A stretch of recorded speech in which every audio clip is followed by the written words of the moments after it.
Masters of longevity. Words of wisdom from longest living people in the world. When we started working on this book, we didn't want to just research the factors that contribute to a long and happy life. We wanted to hear from the true masters of this art. The interviews we conducted in Okinawa merit their own chapter, but in the section that precedes it we have provided an overview of the life philosophies of a few international champions of longevity. We're talking about supercentenarians, people who live to 110 years of age or more.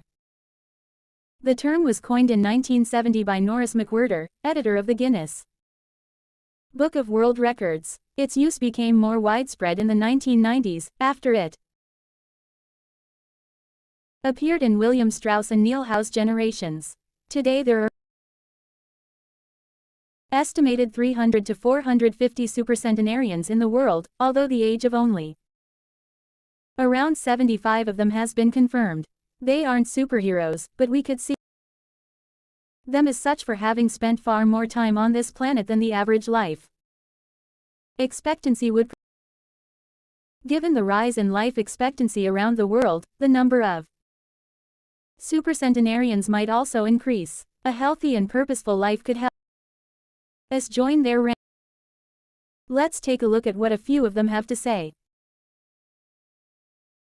Misao Okawa, 117, eat and sleep, and you'll live a long time. You have to learn to relax. According to the Gerontology Research Group, until April 2015, the oldest living person in the world was Misao Okawa, who passed away in a care facility in Osaka, Japan, after living for 117 years and 27 days. The daughter of a textile merchant, she was born in 1898, when Spain lost its colonies in Cuba and the Philippines, and the United States annexed Hawaii and launched Pepsi-Cola. Until she was 110, this woman, who lived in 3 different centuries, cared for herself unassisted. When specialists asked about her self-care routine, Misao answered simply, eating sushi and sleeping, to which we should add, having a tremendous thirst for life. When they inquired about her secret for longevity, she answered with a smile, I ask myself the same thing. Proof that Japan continues to be a factory of long life. In July of the same year, Sakari Momoi passed away at 112 years and 150 days old. At the time he was the oldest man in the world, though he was younger than 57 women. Maria Capovilla, 116. I've never eaten meat in my life. Born in Ecuador in 1889, Maria Capovilla was recognized by Guinness as the world's oldest person. She died of pneumonia in 2006, at 116 years and 347 days old, leaving behind 3 children, 12 grandchildren, and 20 great and great-great-grandchildren. She gave one of her last interviews at age 107, sharing her memories and her thoughts. I'm happy, and I give thanks to God, who keeps me going. I never thought I'd live so long. I thought I'd die long ago. My husband, Antonio Capovilla, was the captain of a ship. He passed away at 84. We 2 daughters and a son, and now I have many grandchildren and great-grandchildren. Things were better, back in the old days. People behaved better. We used to dance, but we were more restrained. There was this one song I loved dancing to, Maria, by Luis Alarcon. I still remember most of the words. I also remember many prayers, and say them every day. I like the waltz, and can still dance it. I also still make crafts. I still do some of the things I did when I was in school. Point 2. When she had finished recalling her past, she began to dance, one of her great passions, with an energy that made her seem decades younger. When asked about her secret for longevity, she responded simply, I don't know what the secret to long life is. The only thing I do is I've never eaten meat in My life. I attribute it to that. Jean Calment 122. Everything's fine. Born in Arles, France, in February 1875, Jean Calment lived until August 4, 1997, making her, at 122, the oldest person of verified age in history. Jokingly said that she competed with Methuselah, and there is no question that. Jokingly said that she competed with Methuselah, and there is no question that. She broke numerous records as she went on celebrating birthdays. She died of natural causes at the end of a happy life during which she denied herself almost nothing. She rode a bicycle until she turned 100. She lived on her own until 110, when she agreed to move into a nursing home after accidentally starting a small fire in her apartment. She stopped smoking at 120, when her cataracts started making it hard for her to bring a cigarette to her lips. One of her secrets may have been her sense of humor. As she said on her 120th birthday, I see badly, I hear badly, and I feel bad, but everything's fine. Walter Bruning 114. If you keep your mind and body busy, you'll be around long. Born in Minnesota in 1896, Walter Bruning was able to see 3 centuries in his lifetime. He died in Montana in 2011, from natural causes. He'd had 2 wives and a 50-year career on the railroad. At 83 he retired to an assisted living center in Montana, where he remained until his death. He is the second oldest man of verified age ever born in the United States. He gave many interviews in his final years, insisting that his longevity stemmed from, among other things, his habit of eating only 2 meals per day and working for as many years as he could. Your mind and your body. You both busy, he said on his 112th birthday, you'll be here a long time. Back, he was still exercising every day. Among Bruning's other secrets, he had a habit of helping others, and he wasn't afraid of dying, as he declared in a 2010 interview with the Associated Press, we're all going to die. Some people are scared of dying. Never be afraid to die, because you're born to die. Before passing away in 2011, he is said to have told a pastor that he'd made a deal with God. If he wasn't going to get better, it was time to go. Alexander Amike 111, I just haven't died yet. Born in Poland in 1903, Alexander Amike was a chemist and parapsychologist residing in the United States who, after the death of his predecessor in 2014,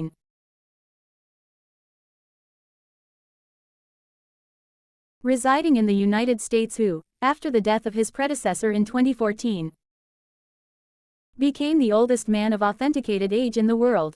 Amike himself shortly thereafter, in June of that year, leaving behind a long life rich with experience. Amike attributed his longevity to, among other things, never drinking alcohol. It's not as though I'd won the Nobel Prize, he said upon being declared the world's oldest man. I never thought I'd get to be so old. When asked about his secret to living so long, his answer was, I don't know. I just haven't died yet. Ikigai Audiobook. The secret to long life, however, is not held by supercentenarians alone. There are many people of advanced age who, though they haven't made it into Guinness World Records, offer us inspiration and ideas for bringing energy and meaning to our lives. Artists, for example, who carry the torch of their Ikigai instead of retiring, have this power. Art, in all its forms, is an Ikigai that can bring happiness and purpose to our days. Enjoying or creating beauty is free, and something all human beings have access to. Hokusai, the Japanese artist who made woodblock prints in the ukiyo-e style, and lived for 88 years, from the mid-18th to the mid-19th century. Added this postscript to the first edition of his 100 Views of Mount Fuji. All that I have produced before the age of 70 is not worth being counted. It is at the age of 73 that I have somewhat begun to understand the structure of true nature, of animals and grasses, and trees and birds, and fishes and insects. Consequently, at 80 years of age I shall have made still more progress. At 90 I hope to have penetrated into the mystery of things. At 100 years of age I should have reached decidedly a marvelous degree, and when I shall be 110, all that I do, every point and every line, shall be instinct with love. In the pages that follow, we've collected some of the most inspirational words from artists interviewed by Camille Sweeney for the New York Times. 7 of those still living, none have retired, and all still enjoy their passion, which they plan to pursue until their final breath, demonstrating that when you have a clear purpose, no one can stop you.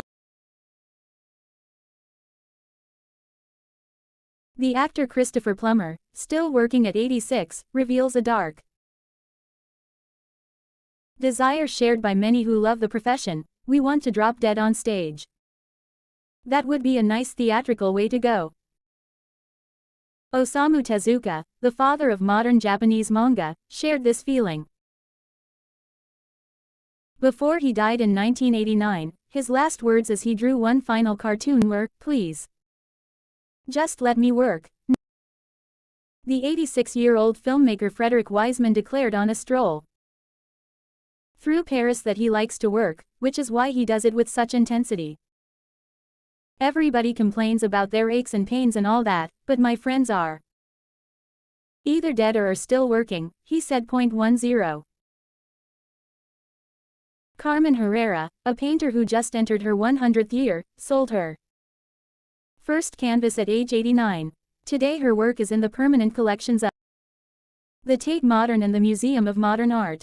When asked how she viewed her future, she responded, "I am always waiting to finish the next thing." Absurd? No, I go day by day. Never stop learning. You may grow old and trembling in your anatomies, you may lie awake at night listening to the disorder of your veins, you may miss your only love, you may see the world about you devastated by evil lunatics, or know your honor trampled in the sewers of baser minds. There is only one thing for it then, to learn. Learn why the world wags and what wags it. That is the only thing which the mind can never exhaust, never alienate, never be tortured by, never fear or distrust, and never dream of regretting. T. H. White, the once and future king. For his part, naturalist and author Edward O. Wilson asserted, "I feel I have enough experience to join those who are addressing big questions." About years ago, when I began reading and thinking more broadly about the questions of what are we, where did we come from and where are we going, I was astonished at how little this was being done. Ellsworth Kelly, an artist who passed away in 2015 at the age of 92, assured us that the idea that we lose our faculties with age is, in part, a myth. Because instead we develop a greater clarity and capacity for observation. One thing about getting older, you see more.